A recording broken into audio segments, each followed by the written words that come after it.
Hello friends, कैसे हो आप सभी। फ्रेंड्स, आज हम हरियाणा जीके का एक और इम्पोर्टेंट टॉपिक लेकर आए हैं। हरियाणा की प्रमुख झील, नदियाँ और सिंचाई परियोजना। ये जो टॉपिक है ये एचएसएससी के प्रत्येक एग्ज़ाम के लिए महत्वपूर्ण है, क्योंकि यहाँ से एक या दो क्वेश्चन प्रत्येक एग्ज़ाम में हमें देखने को मिलते हैं। ये बहुत ही इम्पोर्टेंट क्वेश्चन है, इसलिए सभी क्वेश्चन ध्यान से देखना, ठीक है। तो चलिए हम शुरू करते हैं आज का हमारा टॉपिक। और टॉपिक क्या है?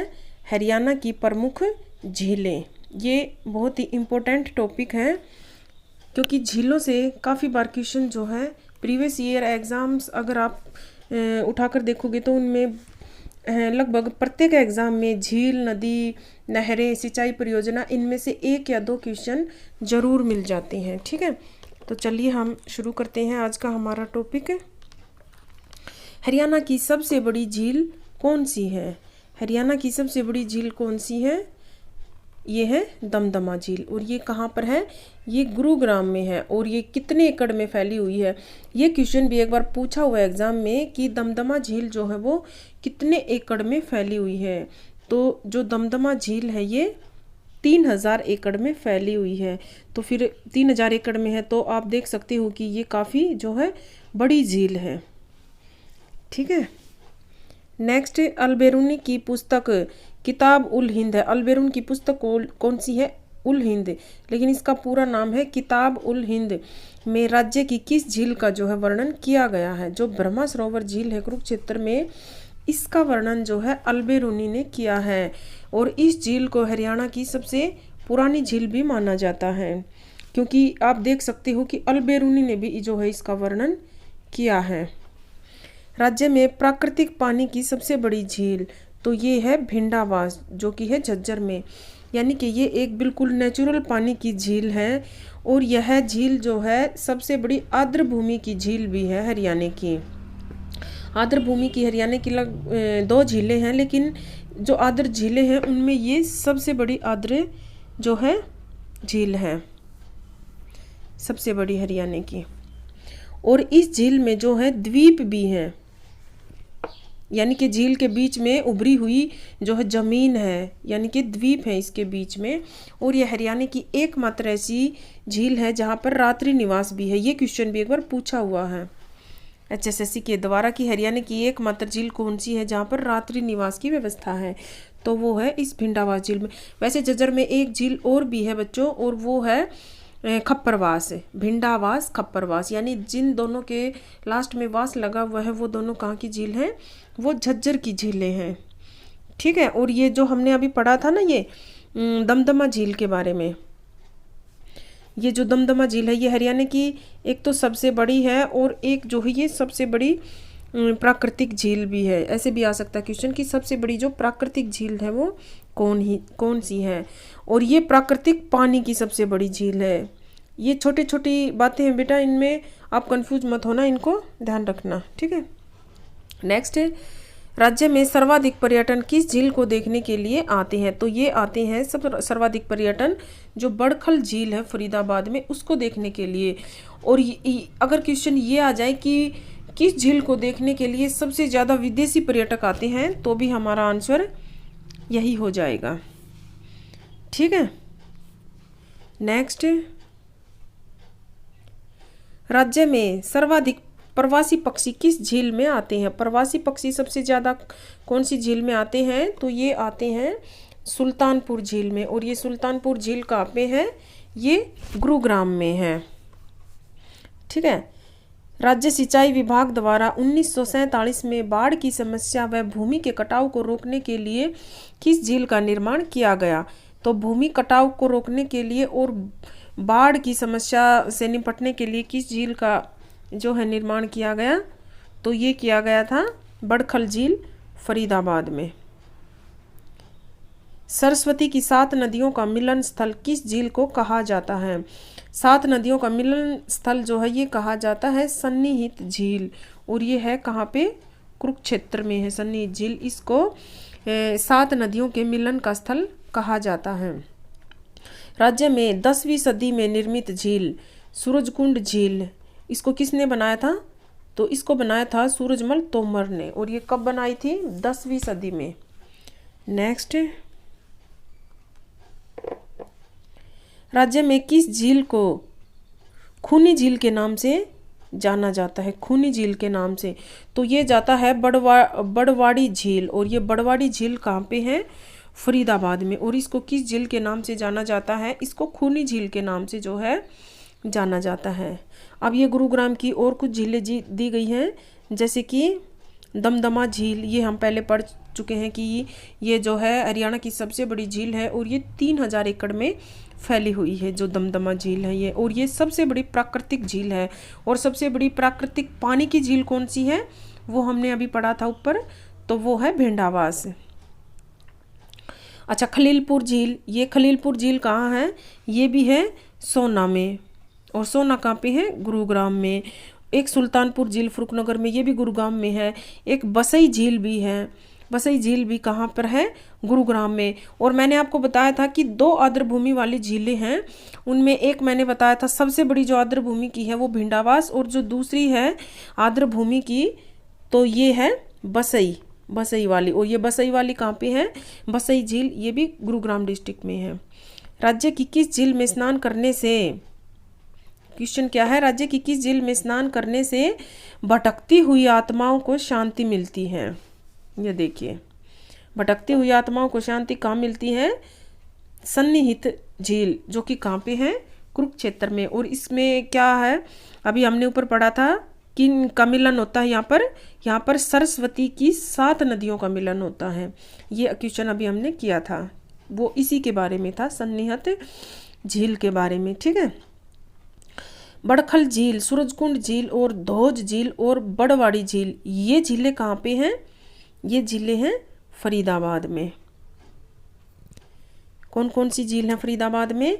बड़खल झील है, सूरजकुंड झील है, धौज झील है, बड़वाड़ी झील है। ये चारों इंपॉर्टेंट हैं, इनको ध्यान रखना।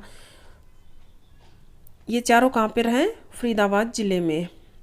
नेक्स्ट आ जाती है हमारी नू ज़िले की झीलें, नू जिसको कि मेवात भी बोलते हैं, और अब इसका नाम बदलकर नू कर दिया गया है। यहाँ पर कौन कौन सी हैं? कोटला झील, संगेणी झील, संगेण जो झील है उसको उजीना झील भी बोलते हैं, और चंदेली झील। ये चारों झीलें कहाँ पर हैं?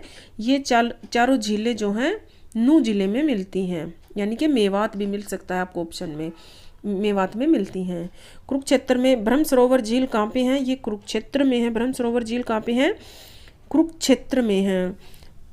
ठीक है, और सन्निहित झील ये कहाँ पे है? ये अभी हमने पढ़ा था ऊपर भी इसके बारे में कि यहाँ पर सरस्वती की 7 नदियों का जो है यहाँ पर मिलन स्थल माना जाता है, और भटकती हुई आत्माओं को शांति मिलती है। ये वही सन्निहित झील है जो कि कहाँ पर है? कुरुक्षेत्र में है। ठीक है, सन्निहित झील, 7 नदियों का संगम। इनमें कंफ्यूज मत होना आप, 7 नदियों का संगम, ये वाला क्वेश्चन जो है डायरेक्ट पूछा जाता है। इसमें आपको सन्निहित, देखो से सन्नी, से 7, से सन्निहित, से 7, इस तरह से आप इन चीज़ों को थोड़ा रिलेट करके जो है याद कर सकते हो। और ये जो ब्रह्मा सरोवर है यह पक्की ईंटों का सबसे बड़ा सरोवर जो है माना जाता है। और इसका जो ब्रह्मा सरोवर है इसका पुनर्निर्माण किसने किया था?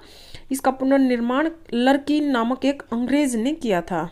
ये भी आपको ध्यान रखना है, क्योंकि क्वेश्चन ऐसे भी आ सकता है कि किस झील का पुनर्निर्माण लर्किन ने किया था या लर्किन नामक अंग्रेज ने किया था, तो ये किया था ब्रह्मा सरोवर झील का। नेक्स्ट है हमारा तिलियार झील, जो कि कहाँ पे? रोहतक में। और ये रोहतक की बहुत ही फेमस झील है जो तिलियार झील है, ये रोहतक में। जो कर्ण झील ये करनाल में है, चक्रवर्ती झील ये करनाल में है। ये दोनों कर्ण झील, करनाल झील, ये दोनों कहाँ पे हैं? करनाल में। ठीक है, करनाल जिसको कि कर्ण की नगरी भी कहा जाता है। और ये जो कर्ण झील है इसको पर्यटन के रूप में कब विकसित किया गया था? ये इम्पोर्टेंट क्वेश्चन है। इसको 1972 में जो है एक पर्यटन स्थल के रूप में विकसित किया गया था। कर्ण झील, चक्रवर्ती झील, ये दोनों कहाँ पे हैं? करनाल में। ठीक है, नेक्स्ट आ जाती है हमारी पंचकूला की झील, टिक्कर ताल झील, ये कहाँ पे है? पंचकूला में। टिक्कर ताल झील कहाँ पे है? पंचकूला में। बिल्कुल आपको कंफ्यूज नहीं होना है इनमें।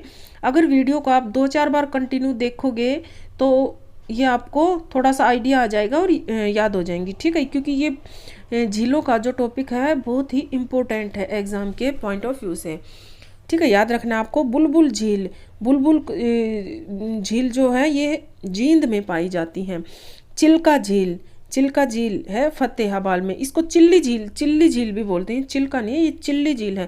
क्योंकि जो चिल्का झील है वो तो उड़ीसा में खारे पानी की सबसे बड़ी झील है वो, ये शायद यहाँ पे मिस प्रिंट हुआ होगा। तो जो फतेहाबाद में है वो कौन सी झील है, वो चिल्ली झील है।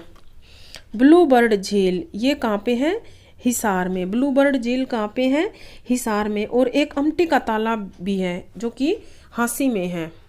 क्या है, अमटी का तालाब, ये भी इम्पोर्टेंट क्वेश्चन है, हांसी में।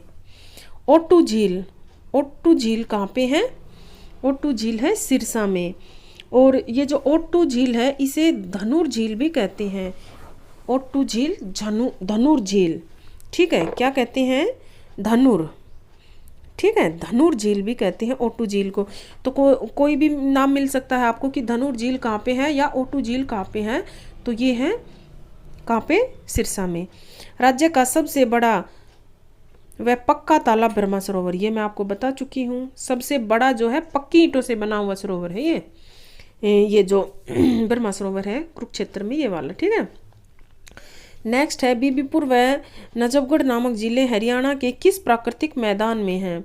तो ये किन मैदानों में हैं, ये हैं ये किन भागों में है, तो ये मैदानी भागों में है। जैसे कि ऑप्शन में मिलेंगे आपको कि पर्वतीय भाग, मैदानी भाग, तो ये मैदानी भागों में है ये झीलें। कौन कौन सी, बीबीपुर की झील और नजफगढ़ झील, ठीक है। नेक्स्ट क्वेश्चन, पंजाब व हरियाणा हाई कोर्ट ने किस झील को जीवित व्यक्ति का दर्जा दिया गया है। यानी कि पंजाब और हरियाणा हाई कोर्ट ने ऐसी कौन सी झील है हरियाणा की जिसको सुखना झील का दर्जा, जीवित झील का दर्जा दिया है। तो ये है सुखना झील। और ये सुखना झील है कहाँ पे, ये चंडीगढ़ में है। अच्छा, इनके अलावा आपको और भी कुछ झीलें हैं जो याद रखनी है, जो यहाँ नहीं दी गई हैं, वो मैं आपको बता देती हूँ। एक है बिद्द कयार झील, बिद्द कयार, क्या नाम है, बिद्द कयार। तो ये कहाँ पे है बिद्द कयार झील, ये कैथल में है। एक गौकर्ण तालाब, ये तालाब है लेकिन इनको कई बार झील के रूप में भी दे देते हैं एग्जामिनर कि गौकर्ण झील कहाँ पे है। तो ये है बेटा रोहतक में। एक श्याम सरोवर, ये बहुत ही इम्पोर्टेंट है, श्याम सरोवर। तो श्याम सरोवर कहाँ पे है, ये हमारा जो नया जिला है, कौन सा है सबसे नया जिला हमारा, दादरी, जो 22वें जिले के रूप में बना है, वहाँ पर है श्याम सरोवर झील। और एक है हाली झील, हाली झील कहाँ पे है, पानीपत में। अब पानीपत में है क्योंकि जो अल्ताफ हुसैन हाली है उनका संबंध कहाँ से है, पानीपत से। तो हाली झील कहाँ पे है, पानीपत में। ये भी इम्पोर्टेंट है, आप याद रखना। हाली झील कहाँ पे है, पानीपत में। आपको याद रखना है कि ये हाली है जो इनका संबंध पानीपत से है, तो हाली झील कहाँ है, ये पानीपत में ही होगी। एक डाबर झील है, डाबर झील कहाँ पे है, मूरथल में है। कौन सी झील, डाबर। और मूरथल किसके लिए प्रसिद्ध है, वो तो आपको पता ही होगा, अपने परांठों के लिए प्रसिद्ध है। और एक है डबचिक झील जो कि कहाँ पे है, होडल में। कौन सी झील है, डबचिक। डबचिक झील कहाँ पे है, हमारी होडल में है, ठीक है। एक द्रौपदी घाट भी है, वो कहाँ पे है, पलवल में। और ये होडल कौन सी जिले में है, ये भी पलवल में ही है। तो डबचिक झील और द्रौपदी घाट ये दोनों कहाँ पे हो गए, हमारे पलवल में। तो बेटा ये थे हमारे प्रमुख झील। और अब हम नेक्स्ट टॉपिक करेंगे हमारे हरियाणा राज्य की प्रमुख जो है नदियाँ। ये भी बहुत इम्पोर्टेंट टॉपिक है हमारा, अब हम ये करेंगे। तो हमारा ये नदियों वाला टॉपिक जो है हमने अभी स्टार्ट करेंगे, ठीक है। झीलों वाला हम कंप्लीट कर चुके हैं, ये दोनों ही इम्पोर्टेंट है। और इसके बाद हम हमारा नेक्स्ट टॉपिक भी करेंगे कि प्रमुख जो है हरियाणा की सिंचाई परियोजना। ये हम आज एक ही वीडियो में सब कवर करेंगे, ठीक है। राज्य की सबसे छोटी नदी, यानी कि हरियाणा की जो सबसे छोटी नदी है वो कौन सी है, थापना नदी, जिसकी लंबाई जो है सबसे छोटी है। और इस नदी का उद्भव स्थल कहाँ पर है? यमुनानगर में। ये भी आपको याद रखना है, क्योंकि ये क्वेश्चन ऐसे भी बन सकता है कि हरियाणा की सबसे छोटी नदी जो है वो किस जिले में है या कौन सी है? तो थापना नदी है और कहाँ पे है? यमुनानगर में है। राज्य की सबसे स्वस्थ नदी, और ये देखिए इसको छोटी है, इसको सबसे स्वस्थ नदी का भी दर्जा जो है मिला हुआ है। राज्य की एकमात्र नीली नदी, यानी कि यहाँ का पानी जो है वो बिल्कुल स्वच्छ है। और एकमात्र स्वप्रवाहित नदी थापना नदी। राज्य की सबसे बड़ी नदी लंबाई में, तो ये वो कौन सी है? यमुना नदी, जो कि वर्तमान में हरियाणा की सबसे प्रमुख नदी भी है। राज्य की सबसे प्राचीन नदी, तो हरियाणा की सबसे प्राचीन नदी कौन सी है? दृशदती या सरस्वती, यानी कि जो दृशदती है ये सरस्वती को ही दृशदती भी कहती हैं। ठीक है, ये हरियाणा की सबसे प्राचीन नदी है और इम्पोर्टेंट भी है। ये नदी जो है इसका ऐतिहासिक रूप से और धार्मिक रूप से अगर देखें तो बहुत महत्व है इस नदी का। ठीक है, चलिए नेक्स्ट करते हैं। राज्य की पूर्वी सीमा पर बहने वाली नदी कौन सी है? यमुना नदी बिल्कुल पूर्वी सीमा पे है, क्योंकि ये यमुनानगर से हरियाणा में एंट्री करती है और पूर्व दिशा से की नदी जो है मानी जाती है, क्योंकि यमुना नगर का जो हिस्सा है वो हरियाणा का सबसे पूर्वी हिस्सा है। तो ये हरियाणा में कहाँ से प्रवेश करती है? पूर्व से। राज्य के उत्तरी पश्चिमी सीमा पर बहने वाली नदी, उत्तरी पश्चिमी सीमा पर बहने वाली नदी है घग्गर नदी। राज्य के दक्षिणी सीमा पर बहने वाली नदी, दक्षिणी सीमा पर बहने वाली नदी जो है ये साहिबी नदी है। प्राचीन समय में हरियाणा किस नदी के किनारे स्थित था? सरस्वती नदी। देखिए ये सारे क्वेश्चंस जो हैं कितने इंपॉर्टेंट हैं। ऋग्वेद में दृशवती नदी का नाम किन किन नदियों से मिलकर आया है? यानी कि इन्होंने पूछा है कि ऋग्वेद में जो दृशवती नदी है, दृशदती कौन सी नदी है? तो ये अभी हमने ऊपर पढ़ा था, सरस्वती का ही दूसरा नाम है। इस नदी का नाम जो है किन किन नदियों के साथ मिलकर आया है? तो सरस्वती व आपगा नदियों के साथ है। चेतांग नदी का ऋग्वेद कालीन नाम क्या है? दृशदती नदी। ये प्राचीन समय में चेतांग नदी के किनारे जो है हरियाणा का कौन सा शहर था? यानी कि जो चेतांग नदी है इसके किनारे हरियाणा का कौन सा शहर था? तो ये था सीसवाल। सरस्वती नदी हरियाणा में कहाँ से प्रवेश करती है? तो ये करती है आदि बद्री यमुनानगर से। सरस्वती नदी पुनरुत्थान परियोजना क्षेत्र कहाँ पे है? गांव रोलाहेरी यमुनानगर में। सरस्वती नदी का राज्य में अंतिम खुदाई स्थल बेगू, बेगू कहाँ पे है? सिरसा में। और इसको क्या पूछा है कि ये सरस्वती नदी का राज्य में अंतिम खुदाई स्थल है, यानी कि ये सरस्वती का अंतिम नहीं है, ये हरियाणा में सरस्वती का जो अंतिम खुदाई स्थल है वो है, क्योंकि सिरसा के बाद उधर फिर हमारा ये राजस्थान है, उधर पंजाब है। ठीक है, नेक्स्ट क्वेश्चन क्या है हमारा? राज्य सरकार ने किस नदी को प्रदूषण मुक्त करने का जो है फैसला लिया है? किस नदी को प्रदूषण से मुक्त किया जाएगा? घग्गर नदी को। सरस्वती नदी विकास बोर्ड के अध्यक्ष कौन है? मुख्यमंत्री। राज्य में प्राचीन महत्व की नदी कौन सी है? दोहन नदी। ठीक है, प्राचीन महत्व की नदी कौन सी है? दोहन नदी। अब यहाँ पर नदियों के बारे में जो है, जिन नदियों के बारे में अभी हमने पढ़ा है उनके बारे में अलग से जो है बताया गया है। तो सबसे पहले है हमारा यमुना नदी, जो कि हरियाणा के पूर्वी क्षेत्र से हरियाणा में जो है प्रवेश करती है और हरियाणा की वर्तमान में ये एक महत्वपूर्ण नदी है। अगर प्राचीन रूप से महत्व देखें तो सरस्वती का ज़्यादा है, लेकिन वर्तमान में यमुना का है। उद्भव स्थल, यमुना का उद्भव स्थल कहाँ पे है? तो यमुना नदी का उद्भव स्थल बंदरपूंछ चोटी है यमुनोत्री, जो कि कहाँ पे है? उत्तराखंड में। और हरियाणा में यमुना का प्रवेश द्वार कहाँ है? कालेसर पार्क, जो कि है यमुनानगर में। ठीक है, ये दोनों क्वेश्चन जो है हमारे इम्पोर्टेंट हैं, यहाँ पर जो है बन जाते हैं। ठीक है, ये इसका मैप दिया गया है, ये देखिए, ये वाली जो यमुना नदी है ये यहाँ पर यमुनानगर यहाँ से प्रवेश करती है और ये इधर चली जाती है। ये हमारी और बाकी नदियों के बारे में दिया गया है, घग्गर, टांगरी और मारकंडा के बारे में दिया गया है। ये देखिए, ये घग्गर नदी है, ये वाली जो है ये मारकंडा, और ये जो बीच में छोटी सी आपको दिखाई दे रही है ये है टांगरी नदी। ठीक है, आ गया होगा आपको मैप में थोड़ा। और ये वाली जो नदियाँ हैं, ये जो नीचे की साइड में दी गई है, ये वाली हमारी दक्षिणी हरियाणा वाली नदियाँ हैं, ठीक है। ऊपर जो है वो उत्तरी या पूर्वी, और ये वाली दक्षिणी हरियाणा की जो नदियाँ हैं कौन कौन सी है, कृष्णावती नदी है, और ये देखिए ये इंदौरी नदी है, ठीक है, साहिबी है, ये सब दी गई है। तो चलिए अब हमारे क्वेश्चंस करते हैं। हम पढ़ रहे थे किसके बारे में, यमुना नदी के बारे में। यमुना नदी की राज्य में कुल लंबाई, यानी कि हरियाणा में यमुना नदी की कुल लंबाई कितनी है, 328 किलोमीटर। और यमुना नदी जो है इसकी विशेषता क्या है, यह गंगा नदी की प्रमुख सहायक नदी है, और यह जो है गंगा नदी की सबसे बड़ी सहायक नदी भी है। यानी कि गंगा की सबसे बड़ी सहायक नदी कौन सी है, यमुना। और ये यहाँ पे इन्होंने दे रखा कि प्रमुख सहायक नदी। और इस नदी की जो चाल है वो कैसी है, इस नदी की चाल सर्प की चाल की तरह है, ठीक है। ये क्वेश्चन देखने में आपको जितने इजी लग रहे हैं ना बच्चे, ये क्वेश्चन एग्जाम में डायरेक्ट बन जाते हैं कि गंगा की सबसे प्रमुख सहायक कौन सी है। ये क्वेश्चन भी एक बार आया हुआ है कि यमुना की जो है चाल किस तरह की है, ये वाला क्वेश्चन कि सर्प की चाल से जो है ये चलती है। और ये जो नदी है, ये क्वेश्चन भी आया हुआ है कि हरियाणा और उत्तर प्रदेश के बीच में कौन सी नदी जो है वो प्राकृतिक सीमा बनाती है।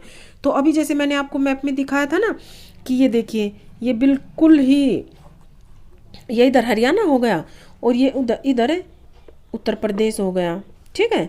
तो ये बिल्कुल दोनों के बीच में जो है प्राकृतिक सीमा बनाती है, हरियाणा और उत्तर प्रदेश के बीच में, ठीक है। तो चलिए हमारे नेक्स्ट क्वेश्चन करते हैं। यह नदी जो है सर्प की चाल की तरह चलती है, हरियाणा और उत्तर प्रदेश के बीच में जो है नेचुरल बाउंड्री बनाती है। भैया दूज का त्यौहार यमुना नदी व यम के प्रति प्रेम को समर्पित है। यानी कि जो भैया दूज का जो त्यौहार है जो है हरियाणा में मनाया जाता है, ये त्यौहार जो है यमुना और यम के प्रति प्रेम को जो है समर्पित है, यानी इनके जो है इसीलिए ये मनाया जाता है क्योंकि यमुना जो है वो यम की बहन मानी जाती है, ठीक है। अच्छा, और क्या बताया गया है, इस नदी को सूर्य देव की पुत्री, सूर्य देव की पुत्री कौन है, यमुना। मृत्यु के देवता यम की बहन, यम की बहन कौन है, मृत्यु के देवता यम की बहन यमुना नदी, ठीक है। प्रमुख सहायक नदियाँ, और यमुना नदी की जो प्रमुख सहायक नदियाँ हैं वो कौन सी है, सोम, पथराला और बूढ़ी। ये इंपॉर्टेंट क्वेश्चन है बेटा, इसको बिल्कुल ध्यान रखना कि जो है यमुना की प्रमुख सहायक नदी, वो आपको 4 दे देगा नदियों के ऑप्शनों में कि सोम, पथराला, बूढ़ी, और एक और डाल देगा कि इनमें से कौन सी जो है यमुना की प्रमुख सहायक नदी नहीं है, ठीक है। तो इनको आप बिल्कुल याद रखना कि सोम, पथराला व बूढ़ी ये तीनों यमुना की प्रमुख सहायक नदियाँ हैं। और यमुना नदी पर कौन से बांध बने हुए हैं, ताजेवाला, हथनी कुंड, किसाऊ, रेणुका और लखवार व्यासी, ठीक है। अब यमुना नदी के जो है प्रवाहित स्थल पूछे गए हैं, तो ये कौन कौन से हैं, इनका प्रवेश स्थल तो जो है कोलेसर होगा यमुनानगर में, और इसका जो प्रवाहित करने के जिले कौन कौन से हैं, करनाल है, पानीपत है, सोनीपत है, और इसका जो अंतिम प्रवाह स्थल है वो क्या है, हसनपुर पलवल में। और उसके बाद जो है ये यूपी में प्रवेश कर जाती है, हरियाणा के पलवल जिले से ये कहाँ पे प्रवेश कर जाती है, हसनपुर नामक स्थान से फिर ये यूपी में चली जाती है, ठीक है। यानी इसका जो हरियाणा में जो प्रथम स्थल है वो यमुनानगर में है और अंतिम जो है वो पलवल में है। अब आ जाती है हमारी दूसरी महत्वपूर्ण नदी, ये कौन सी है, घग्गर नदी। घग्गर नदी, घग्गर नदी के बारे में यहाँ पे क्या दिया गया है, इसका उद्भव स्थल कौन सा है, घग्गर नदी का उद्भव स्थल कौन सा है, शिवालिक पहाड़ियाँ हैं, डागसाई सिरमौर जिला हिमाचल प्रदेश में। यानी कि ये शिवालिक की पहाड़ियों से निकलती है, लेकिन इसका जो निकलने का स्थान कहाँ है, हिमाचल प्रदेश में। जो डागसाई सिरमौर जिला है वो हिमाचल प्रदेश का उस जिले से ये निकलती है, ठीक है। और इसका जो प्रवेश स्थल है वो किस जिले से है, पंचकुला से है। और इसकी कुल लंबाई कितनी है, 291 किलोमीटर। हरियाणा में इसकी लंबाई है, ये हरियाणा में इसकी कुल लंबाई कितनी है, 291 किलोमीटर। और यमुना की कितनी थी, यमुना की कितनी थी हमारी हरियाणा में? यमुना की थी 328। ठीक है, यमुना की कितनी थी? 328। और घग्गर की कितनी है? 291।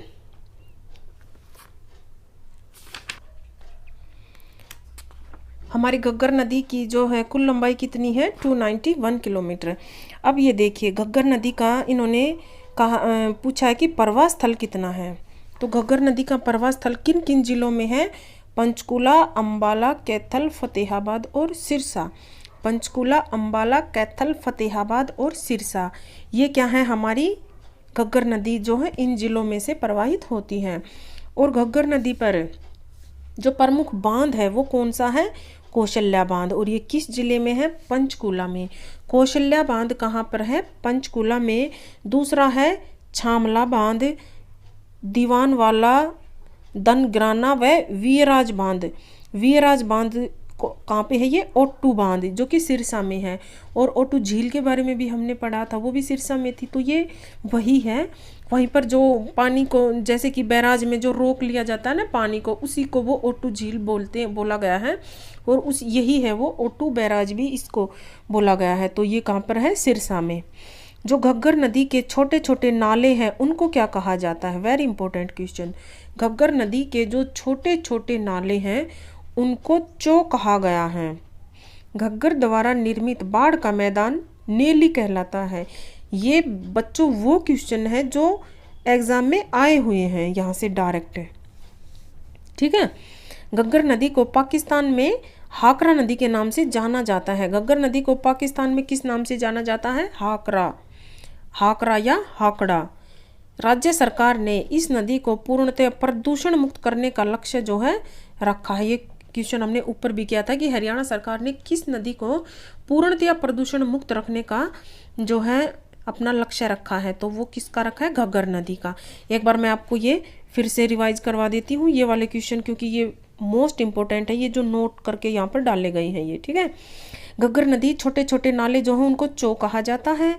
और घग्गर के द्वारा जो बाढ़ का मैदान है वो नेली कहा जाता है।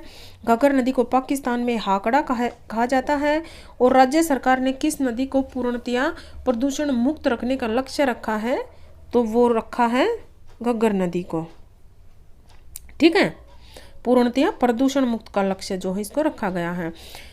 हमने दो नदियां कर ली, हमने यमुना नदी के बारे में किया, फिर हमने घग्गर किया है। और अब हमारा है सरस्वती नदी, जो कि प्राचीन महत्व की नदी है और ये बहुत ही इम्पोर्टेंट है। ठीक है, तो चलिए अब इसके बारे में करते हैं। कौन सी नदी है हमारी? ये सरस्वती नदी। सरस्वती नदी का उद्भव स्थल कहाँ पर है? सिरमौर जिला, हिमाचल प्रदेश में। इसका प्रवेश स्थान कहाँ पे है? आदिबद्री, यमुनानगर में। लेकिन वर्तमान में ये नदी नहीं है क्योंकि ये फिलहाल जो है लुप्त है। ठीक है, अगर आप ये सोचो कि भैया आदिबद्री में, यमुनानगर में आज भी इसका प्रवेश स्थल बहती है, तो ये नहीं है, क्योंकि अब ये वर्तमान में जो है लुप्त हो चुकी है। हरियाणा सरकार ने इसको खोजने के लिए भी परियोजनाएं चलाई थी, पता होगा आपने। अगर आप हरियाणा की करंट अफेयर करते हैं तो, नहीं करते हैं तो मैं करवा दूंगी, चिंता मत करना। ठीक है, अच्छा, अब इसके जो प्रवास स्थल हैं वो लोर, भवानीपुर, बाल, छप्पर, खेड़ा और पेहोवा, सिरसा। सरस्वती की प्रमुख सहायक नदियां कौन सी हैं? प्रमुख सहायक है मारकंडा और टांगरी। ये हैं जो सरस्वती की प्रमुख सहायक नदियां हैं। सरस्वती नदी के किनारे आदिबद्री तीर्थ स्थल है। आदिबद्री तीर्थ स्थल किस नदी के किनारे है? तो वहां पर आप यमुना नहीं करके आओगे, हमारा आंसर होगा सरस्वती नदी। यह हरियाणा की सबसे प्राचीन और पवित्र नदी है। बिल्कुल है, हरियाणा की सबसे प्राचीन और पवित्र। ठीक है, महाभारत जो है वो इसी नदी के किनारे तो लिखी गई थी, गणेश जी ने लिखी थी, महर्षि वेदव्यास के बोल थे। ठीक है, महर्षि वेदव्यास ने देखिए यही आ गया हमारा। महर्षि वेदव्यास ने इस नदी के किनारे जो है महाभारत की रचना की थी।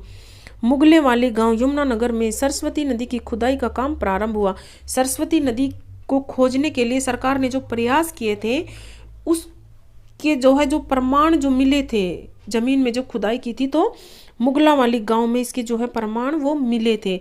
और इसको खुदाई का जो कार्य है वो भी यहीं से प्रारंभ जो है किया गया था। ठीक है, सरस्वती नदी पुनरुत्थान परियोजना का शुभारंभ जो है वो रोलाहेरी गांव यमुनानगर में कब किया गया था? It is very important question. तो इसकी जो शुरुआत है वो यमुनानगर जिले से की गई थी। 21 अप्रैल 2015 विधानसभा अध्यक्ष श्री कंवरपाल गुर्जर, ये जो हमारी खट्टर साहब की, मनोहर लाल खट्टर जो कि हरियाणा के सीएम हैं, इनका जो पिछला कार्यकाल था तो उनमें जो विधानसभा के अध्यक्ष थे कंवरपाल गुर्जर, उनकी अध्यक्षता में जो है ये सरस्वती नदी के पुनरुत्थान या खुदाई का कार्य जो है ये किया गया था। ये उस टाइम पे क्या थे, हमारी जो विधानसभा थी उसके अध्यक्ष थे कंवरपाल गुर्जर। ठीक है। और वर्तमान में हरियाणा की विधानसभा के अध्यक्ष कौन है? हरियाणा विधानसभा के जो वर्तमान में अध्यक्ष हैं वो हैं ज्ञानचंद गुप्ता जी, और पिछली विधानसभा के अध्यक्ष ये कंवरपाल गुर्जर थे। इनकी अध्यक्षता में जो है ये कार्य किया गया था सरस्वती की पुनरुत्थान परियोजना का। ठीक है। सरस्वती विकास बोर्ड का अध्यक्ष कौन होता है? सरस्वती विकास बोर्ड का अध्यक्ष जो है सीएम होता है, यानी कि वर्तमान में जो सीएम है वही जो है सरस्वती विकास बोर्ड का अध्यक्ष होगा। सरस्वती नदी का अंतिम खुदाई स्थल बेगू सिरसा में है। यह सब सिंधु क्षेत्र की सबसे प्रमुख नदी है। सब सिंधु क्षेत्र की जो 7 नदियां हैं उन नदियों में जो सरस्वती जो है वो एक प्रमुख नदी है। ठीक है। तो ये हमने सरस्वती के बारे में पढ़ा। और क्या दिया गया है सरस्वती के बारे में कि महाभारत में वर्णित नरकातारी तीर्थ वो किस नदी के किनारे था? ये भी एक इम्पोर्टेंट क्वेश्चन हमारा बन जाता है कि नरकातारी तीर्थ का वर्णन कहाँ पे था? महाभारत में। एक क्वेश्चन हमारा ये हो गया। और इसका नरकातारी तीर्थ है, इसको जो है अनकर तीर्थ भी कहते हैं। कौन से को? नरकातारी तीर्थ को। और ये किस नदी के किनारे जो है वर्तमान में या था? तो ये हो जाएगा हमारा सरस्वती नदी। यह राज्य की सर्वाधिक विलुप्त व प्रकट होने वाली नदी है। ये भी एक इम्पोर्टेंट फैक्ट है कि हरियाणा की कौन सी नदी सर्वाधिक विलुप्त व प्रकट होने वाली नदी है? तो ये हो जाएगी हमारी सरस्वती नदी। अब आ गई हमारी नेक्स्ट नदी मारकंडा नदी। मारकंडा का पुराना नाम क्या है? अरुणा। उद्भव स्थल कहाँ पर है? धरतीधर शिवालिक की पहाड़ियों में। धरतीधर नामक स्थल है जो शिवालिक की पहाड़ियों में हिमाचल प्रदेश में, वहाँ से है। प्रवेश कहाँ है? काला अम्बाला से। मारकंडा नदी का जो प्रवेश कहाँ पे है? मारकंडा नदी का प्रवेश है अम्बाला में। ये मैंने जब आपको मैप दिखाया था तो मैंने दिखाया भी था आपको कि अम्बाला से इसका प्रवेश स्थल जो है माना जाता है, क्योंकि हिमाचल से, जो हिमाचल प्रदेश है उससे पंचकुला, अम्बाला और यमुनानगर तीनों टच होते हैं। अम्बाला भी टच होता है। आप मैप में देखना, आपको लगता है कि अम्बाला शायद नीचे है, ऐसा नहीं है। तो अम्बाला से जो है ये इसका प्रवेश होता है। और इसकी मारकंडा की जो प्रमुख सहायक नदी कौन सी है? टांगरी है, रण है, बेगना है, वे नकटी है। ये छोटी छोटी नदियाँ बेटा, नदियाँ क्या एक तरह से ये नाले टाइप में ही होती हैं। और इसका जो प्रवास स्थल है वो कहाँ पर है? अम्बाला, कुरुक्षेत्र और कैथल में। मारकंडा नदी का प्रवास स्थल कहाँ पर है? अम्बाला, कुरुक्षेत्र और कैथल में। और उसके बाद ये कहाँ पे चली जाती है? ये घग्गर में जो है मिल जाती है। ठीक है। नेक्स्ट है हमारी टांगरी नदी। टांगरी नदी का उद्भव, टांगरी नदी का जो है उद्भव कहाँ पे है? मोरनी हिल्स, पंचकुला में। इन नदियों का जो है बच्चों आपको उद्भव स्थल, इनकी लंबाई और कौन कौन सी जिलों में है ये आपको जरूर रखना है याद। और इनके बारे में जो इम्पोर्टेंट फैक्ट हैं वो भी आपको याद रखने हैं। ठीक है। अच्छा, नेक्स्ट है प्रवास स्थल। टांगरी नदी का जो प्रवास स्थल है वो सिर्फ 2 जिलों में है, पंचकुला और अम्बाला में। ठीक है, 2 जिलों में ही है, सिर्फ पंचकुला और अम्बाला में। और इसका जो समाप्ति स्थल यानी कि कहाँ पे ये समाप्त हो जाती है? मुलाना, अम्बाला में। ये मारकंडा नदी में जो है मिल जाती है। यह मारकंडा की सबसे प्रमुख सहायक नदी है। मारकंडा की सबसे प्रमुख सहायक नदी कौन सी है? टांगरी। मारकंडा की सबसे प्रमुख सहायक नदी कौन सी है? टांगरी। ये बिल्कुल आपको याद रखने हैं अच्छे से क्वेश्चन। सोम, बोली व राक्षी नदी ये कहाँ पे है? यमुनानगर में। ये अन्य जो है छोटी छोटी नदियां हैं, इनके बारे में भी जो है कई बार HSSC क्वेश्चन पूछ लेती है। एक बार राक्षी नदी के बारे में भी आया हुआ था ये क्वेश्चन। ठीक है। चेतांग नदी, जो चेतांग नदी है ये शिवालिक की पहाड़ियों से जो है निकलती थी तथा घग्गर की प्रमुख सहायक नदी है ये। सीसवाल सभ्यता कहाँ पे है? हिसार में। ये जो है सीसवाल प्राचीन समय में चेतांग नदी के किनारे ही स्थित हुआ करता था। यानी कि जो सीसवाल सभ्यता है जो कि हिसार में है, ये प्राचीन में किस नदी के किनारे मानी गई है? तो ये मानी गई चेतांग नदी के किनारे। ये हमने ऊपर भी किया था ये क्वेश्चन। अच्छा है, यहाँ पे ये हमारा रिपीट हो गया। चेतांग नदी का ऋग्वेद में क्या नाम मिलता है? ये डायरेक्ट क्वेश्चन आ जाएगा यहाँ से ऐसे, इसलिए ये मत सोचना कि भाई ये नोट है, ये इंपॉर्टेंट है बिल्कुल। चेतांग नदी का ऋग्वेद में पुराना नाम क्या है? द्रुष्टति। चेतांग नदी का ऋग्वेद में पुराना नाम क्या है? द्रुष्टति। ये 2-2 3-3 बार मैं इसीलिए बोलती हूँ बच्चों कि आपको ये क्वेश्चन जो है वीडियो देखते देखते ही लर्न हो जाए, ठीक है। और अगर वीडियो को आप 1-2 बार फिर से देखते हो तो आपको उन चीज़ों का बिल्कुल अच्छे से रिविजन हो जाएगा और आपके माइंड में ये सेट हो जाएंगे, ठीक है। चेतांग नदी का ऋग्वेद में क्या नाम है? द्रुष्टति नाम है। और हरियाणा की जो मारकंडा, टांगरी, मसलन नदियों में 0.30 से 1.5 ग्राम प्रति टन सोना पाया जाता है। ये भी एक इम्पोर्टेंट फैक्ट है। कौन कौन सी नदियों में? मारकंडा, टांगरी और मसलन। मारकंडा, टांगरी और मसलन में, ठीक है, प्रति टन में ये थोड़ा सा पाया जाता है, ठीक है। तो ये हमारी नदियों के बारे में था। अब हम करेंगे दक्षिण हरियाणा की प्रमुख नदियाँ। आज ये नदियों का टॉपिक जो ये हमने उत्तर हरियाणा की नदियाँ की हैं, अब हम करेंगे जो दक्षिण हरियाणा की प्रमुख नदियाँ हैं जो मैंने आपको मैप में दिखाई थी। 3-4 नदियाँ हैं, अब उनके बारे में करेंगे। नेक्स्ट टॉपिक है हमारा, नेक्स्ट है बच्चों हमारा ये दक्षिण हरियाणा की प्रमुख नदियाँ। ये फर्स्ट नंबर पे आ जाती है हमारी साहिबी नदी। साहिबी नदी कहाँ की नदी है? ये दक्षिण हरियाणा की नदी है। और जो शाही नदी है इसका उपनाम क्या है? जगद्राद्री। शाही नदी का उपनाम क्या है? जगद्राद्री।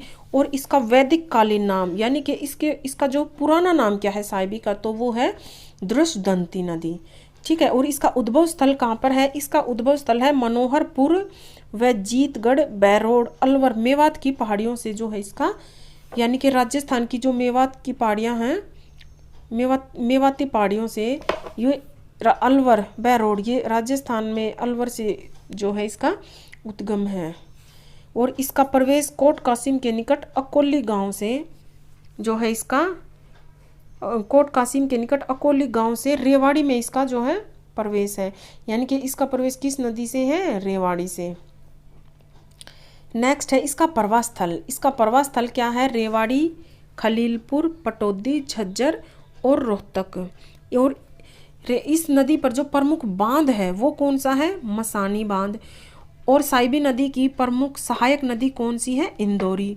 साहिबी की प्रमुख सहायक नदी है इंदौरी। इसका बांध और सहायक ये दोनों बेटा इंपॉर्टेंट हो जाते हैं। साहिबी पर प्रमुख बांध कौन सा है? मसानी बांध है। और प्रमुख सहायक नदी कौन सी है? इंदौरी। यानी कि जो साहब है, ये मैट्रिक बता रही है आपको, साहब हैं जो है वो कहाँ रहते हैं? इंदौर में रहते हैं।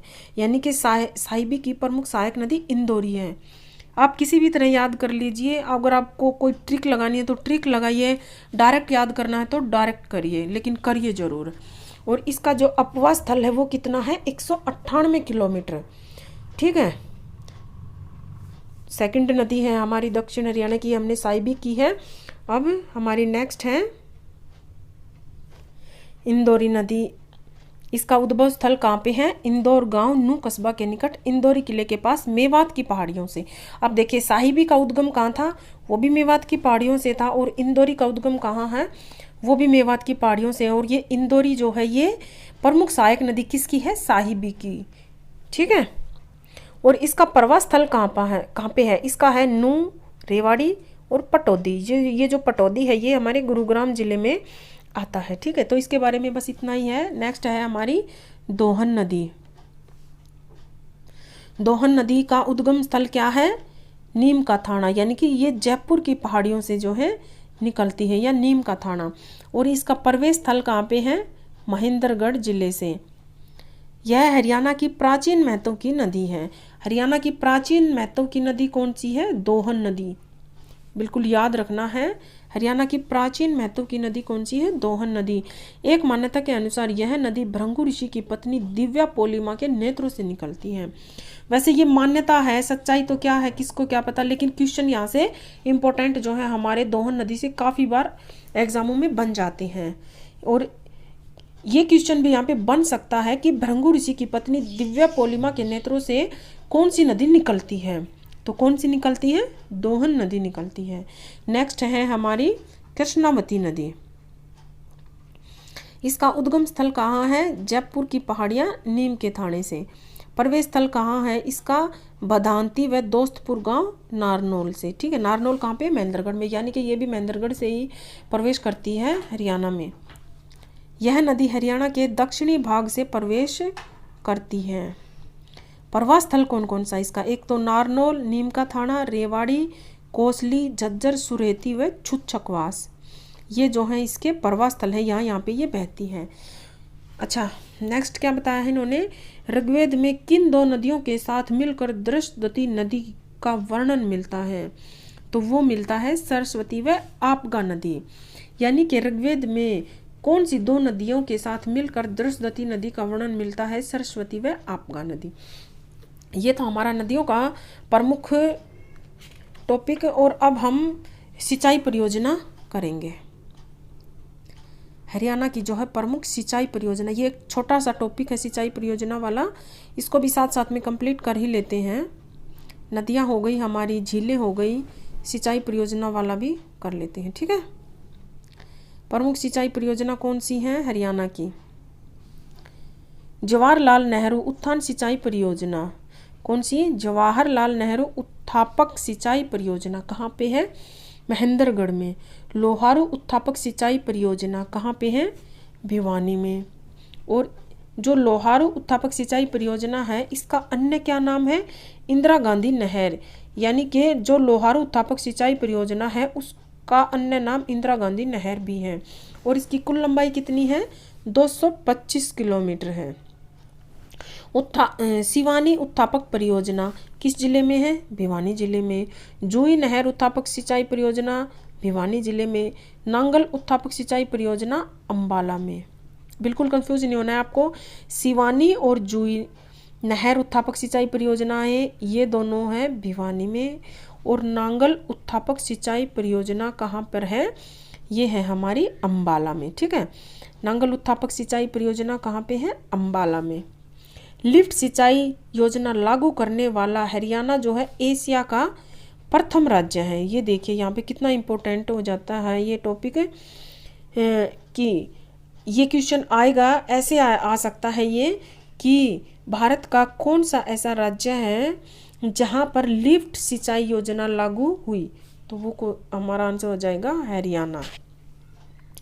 लिफ्ट सिंचाई योजना का जनक कौन है, बंसीलाल। यानी कि ये जो सिंचाई परियोजना है लिफ्ट सिंचाई योजना, ये बंसीलाल जी लेकर आए थे। और बंसीलाल हमारे भूतपूर्व सीएम हैं हरियाणा के, आपको पता ही होगा।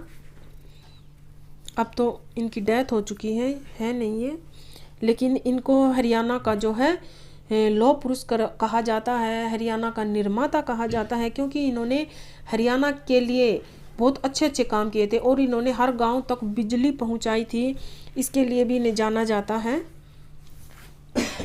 हांसी बुटाना लिंक नहर की कुल लंबाई कितनी है, 109 किलोमीटर।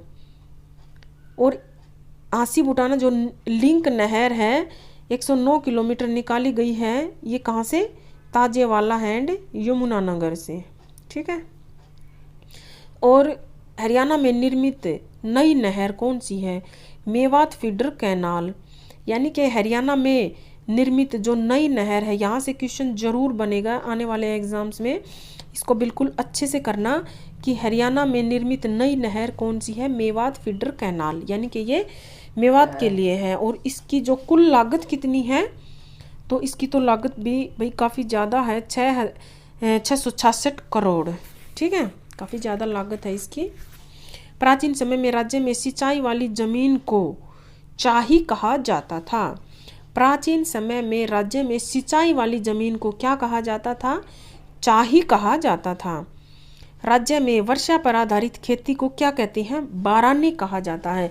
यानी कि वो वाली खेती जो सिर्फ वर्षा पर आधारित है, वहाँ पर सिंचाई की कोई सुविधा नहीं है, ना ट्यूबवेल है, ना नहरें हैं, कुछ नहीं है, तो उस खेती को क्या कहा जाता है? बारानी खेती। राज्य में 1833-34 के अकाल को नाबिया अकाल कहते हैं। ये क्वेश्चन भी HSSC में आया हुआ है एक बार कि 1883-84 का अकाल जो हरियाणा में पड़ा था अकाल, इसको कौन सा अकाल कहते हैं? तो इसको कहते हैं नबिया अकाल। कौन सा कहते हैं? नबिया अकाल। ठीक है बच्चों, तो ये थे हमारे आज के इम्पोर्टेंट टॉपिक। हमने हरियाणा की झीलें भी की हैं, हमने हरियाणा की नदियाँ भी की हैं और हरियाणा की प्रमुख सिंचाई परियोजनाएं भी की हैं। इसलिए ये जो टॉपिक है ये काफ़ी इम्पोर्टेंट टॉपिक हमारा हो जाता है। इस वीडियो को आप बिल्कुल 2-3 बार ध्यान से देखना। एक क्वेश्चन इसमें जो काफ़ी इम्पोर्टेंट है एग्ज़ाम के पॉइंट ऑफ व्यू से, और ये जो क्वेश्चन है ये HSSC के हर एक एग्ज़ामों के लिए इम्पोर्टेंट है, चाहे वो क्लर्क हो, पुलिस हो, ग्राम सचिव हो, या हमारा PGT स्क्रीनिंग के एग्ज़ाम हो, कुछ भी हो। ठीक है बच्चों, तो ऐसी ही मेरी और वीडियो के लिए चैनल को जो है सब्सक्राइब करना, वीडियो को लाइक ज़रूर करके जाना। अगर आपको क्वेश्चन अच्छे लगे हैं और आपने वीडियो को लास्ट तक यहाँ तक देखा है जहाँ मैं बोल रही हूँ, तो वीडियो को लाइक ज़रूर करना और चैनल को सब्सक्राइब ज़रूर करना। देखने के लिए धन्यवाद।